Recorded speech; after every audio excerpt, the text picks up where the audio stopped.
these cautions, I know. Now, couple of things here to be really careful.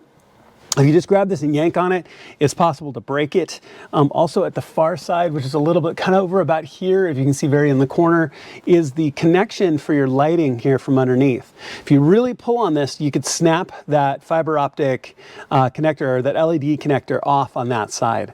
So you've got one wire here in the center, one on the other side, and you just want to be gentle. And I tend to pull from underneath, since we can get at it from underneath. Now, if you pull on top though, it's possible to pull this trim away from the rest of the piece.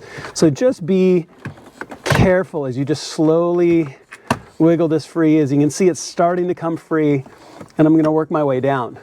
So now the far end is really tight. I usually will move down to the other side to get a better grip on it because I don't want to bend this up and out because it could crack right in the middle. All these cautions, I know, hopefully not scaring you off.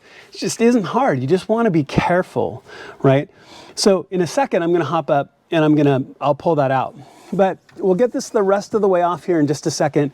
You've got one plug here, so go ahead and unplug your switch and then very carefully unplug your lighting connector on that side. Take this and set it safely aside. And then we're going to talk about the head unit and the display next. Now there are 4 T20s I want to take out. 1, 2, which is for the head unit right here, and 3, 4, which are tucked up underneath here that hold the display down.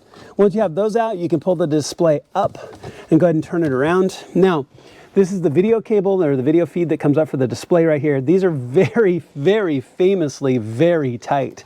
So there's a little depression tab. There's like a little lock that you put on it. I usually will take a plastic trim tool and kind of pry at it to get the plug to come out. Be gentle as you do it. There we go, just like that.